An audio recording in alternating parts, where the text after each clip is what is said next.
बदलापुर यौन शोषण कांड में फरार स्कूल के ट्रस्टी 1.5 माह बाद हुए गिरफ्तार। एक मामले में जमानत और दूसरे में हुई फिर से गिरफ्तारी। अक्षय शिंदे कथित एनकाउंटर में परिवार की याचिका पर हाईकोर्ट में क्या हुई सुनवाई।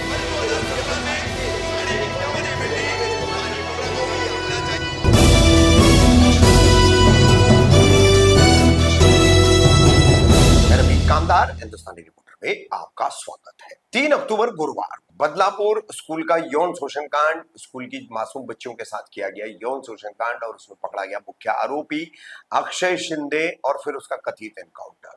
तो वहीं इस स्कूल के संचालक और ट्रस्ट के अध्यक्ष तुषार आप्टे और उदय कोतवाल, इनके खिलाफ कोई कार्रवाई नहीं हुई। मामले दर्ज किए गए थे, वो भी आपको बता दें कि सभी जमानती धाराओं वाले मामले थे। 2 मामले इनके खिलाफ दर्ज हुए थे और पिछले 1.5 महीने से ये दोनों फरार थे।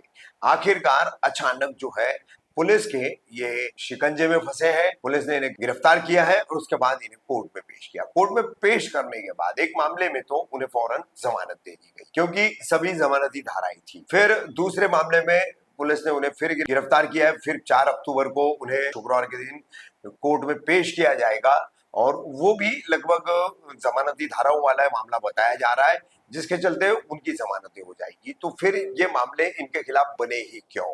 क्योंकि एक तरफ फ्रीलांस पत्रकार केतन तिरोडकर ने उच्च न्यायालय में हाईकोर्ट में एक याचिका दायर कर इस स्कूल से चाइल्ड किडनैपिंग और पोर्नोग्राफी का धंधा करना, ऐसे कई आरोप करने वाली याचिका दायर की है। बहरहाल अब उस पर हाईकोर्ट के क्या दिशा निर्देश है वो सामने नहीं आया है क्योंकि सुनवाई अब तक शायद नहीं हुई है। मगर एक मामले में जमानत और दूसरे मामले में फिर जमानत हो जाएगी तो जो भी आरोप इस स्कूल के इन संस्था संचालकों पर, ट्रस्टियों पर लग रहे थे, फिर उसकी जांच कैसे हो? क्योंकि स्कूल से सीसीटीवी फुटेज जो है लगभग 15 दिन के डिलीट करने का, उन्हें गायब करने का, इरेज करने का भी आरोप है। तो बहरहाल अब ये तुषार आप्टे और उदय कोतवाल की गिरफ्तारी का मामला, जमानत का मामला, फिर से गिरफ्तारी। अब आपको आइए बताते हैं कि मृतक अक्षय शिंदे, जिसका कथित तौर पर मुब्रा बाईपास पर मुब्रा देवी के ठीक निचले वाले हिस्से में एनकाउंटर किए जाने की, झड़प के बाद एनकाउंटर किए जाने की जो पुलिस ने सभी को बात बताई है, उस तरह का एफआईआर जो है मुब्रा पुलिस स्टेशन में दर्ज किया गया है। तो उस पर ये फेक एनकाउंटर है, एनकाउंटर नहीं, ये हत्या है और इसकी पूरी जांच होनी चाहिए। इस आधार पर उसके पिता अन्ना शिंदे की एक याचिका हाईकोर्ट में दायर की गई है, जिसकी पिछली सुनवाई 25 सितंबर को हुई। तो उस सुनवाई में क्या हुआ वो हमने आपको खबर में बताया। 3 अक्टूबर गुरुवार को सुनवाई हुई। अब की बार सरकार पक्ष की तरफ से, सीआईडी, एसआईटी की तरफ से वीरेंद्र सराफ जो बहुत वरिष्ठ अधिवक्ता है, वो महाअभियोक्ता है, वो अब यहाँ पर पेश हुए थे। उन्होंने सीआईडी ने कितनी जांच की है, क्या किया है, वो सब कुछ कोर्ट के सामने रखने का प्रयास किया। लेकिन आज भी कोर्ट के कई सवालों के जवाब उनके पास नहीं थे, एसआईटी के पास नहीं थे, सीआईडी के पास नहीं थे। जो हैंड वॉश लेने वाली बात है, यानी कि अक्षय शिंदे ने फायर किया है तो गोली निकलने के दौरान पीछे की तरफ बारूद जो है वो उड़ करके हाथों पर गिरता है, तो हैंड वॉश लिया गया है या नहीं, ये एक और अहम सवाल कोर्ट ने खड़ा किया है। वहीं शिंदे परिवार के वकील, याचिकाकर्ता के वकील कटर नवरे कोर्ट को बताया कि एफआईआर से ही पता चलता है कि फेक एनकाउंटर है, इसलिए इसमें मामला दर्ज होना चाहिए। तो कोर्ट ने उन्हें कहा कि न्यायिक जांच इसकी चल रही है, न्यायिक जांच पूरी हो जाएगी, उसके बाद हम निष्कर्ष निकालेंगे इसका, तब तक आप प्रतीक्षा करें। इस सुनवाई के दौरान हाईकोर्ट के इस बेंच के जजेस रेवती मोहिते ढेरे और पृथ्वीराज चौहान, इन्होंने साफ किया कि 18 नवंबर को अगली सुनवाई होगी, उससे पहले मजिस्ट्रेट की जांच मुकम्मल होकर रिपोर्ट उनके पास पहुंचनी चाहिए। साथ ही कई तकनीकी सवाल जैसे हैंड वॉश का मुद्दा हमने आपको बताया, फॉरेंसिक की रिपोर्ट और बुलेट इंजरी की मेडिकल रिपोर्ट, इन सब बातों को फिर एक बार हाईकोर्ट ने उकेरा है। दूसरी तरफ राज्य सरकार ने इसमें एक हाईकोर्ट के रिटायर्ड जज के जरिए एक न्यायिक आयोग की जो है नियुक्ति की है इस पूरे मामले की जांच करने की।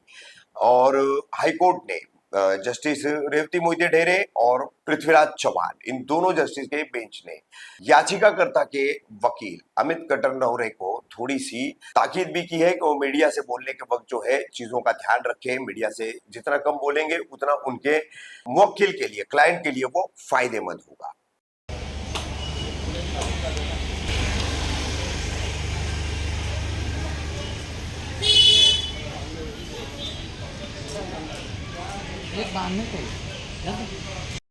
मागे मागे मागे मागे अरे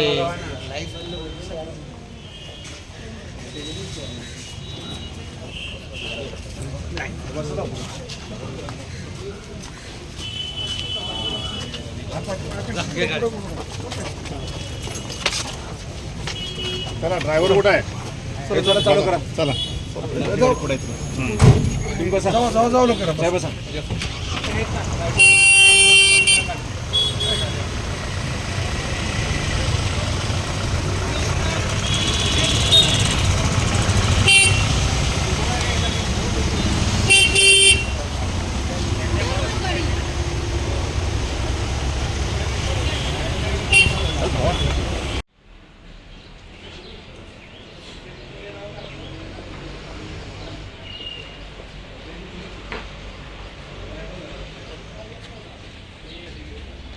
ये जो अक्यूज अभी प्रोड्यूस किए हैं, दो आरोपी जो कोर्ट के सामने प्रोड्यूस किए, दोनों 2 CR में आरोपी है। पहला CR है 380, दूसरा CR है 391। अभी जो हाईकोर्ट का इनका एंटीसिपेटरी बेल रिजेक्ट हो चुका था, उसमें इनको अरेस्ट किया 380 में। 380 में अरेस्ट करने के बाद इनके ऊपर जो बेलेबल सेक्शन लगे थे उसमें कोर्ट ने बेल दे दिए। फिर से पुलिस ने उनका 391 में ताबा मांगा है, तो पुलिस का एप्लीकेशन कोर्ट ने ग्रांट कर लिया।